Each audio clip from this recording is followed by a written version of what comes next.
So I just want to recap again about supply chain leaders being designers. And I said that in relation to formulation of policies um, and other things that would ensure that they are working together with IT for shaping the business going forward. So it's not just the supply of materials. We are looking at end to end, looking from, as a diagram predicts, from retailers to manufacturers to logistics, all those key people in the chain.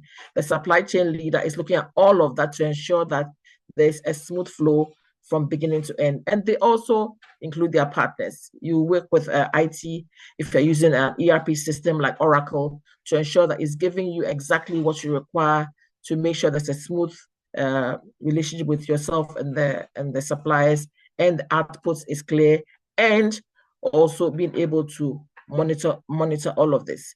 So the role is strategic and adaptive, like it says, and also enterprise-wide. Next, we should no longer be judged about how fast we are, that as soon as something is ordered, within 3 days, we've supplied it.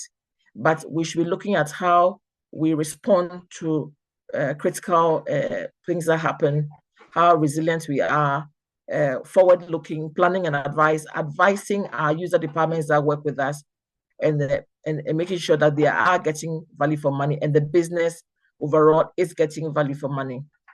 The future, as we see it, belongs to supply chains that anticipate disruption. So by now, although budgets have been set, we should be looking at what could happen that could derail us. Can we adapt in real time? What is our response time? And of course, like I've mentioned several times, create value or add value to whatever you're doing.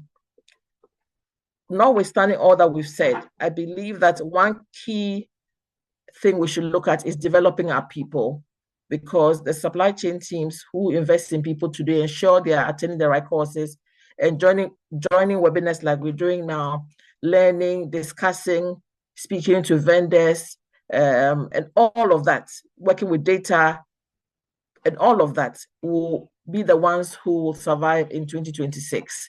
Because if you do look at some old-fashioned supply chain departments, and most people call it just a procurement department, they believe it's only about purchasing. So the request comes through and they rush to deliver it.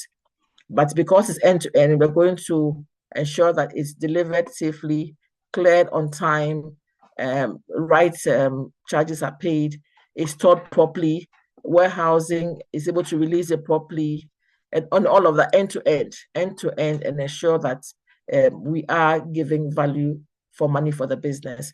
So in a nutshell, adding to my able colleagues, this is what I believe that we should be looking at in 2026 for supply chain. Some people are already there, but others are also coming, and we should be able to help them to get to where we want to be. Thank you very much.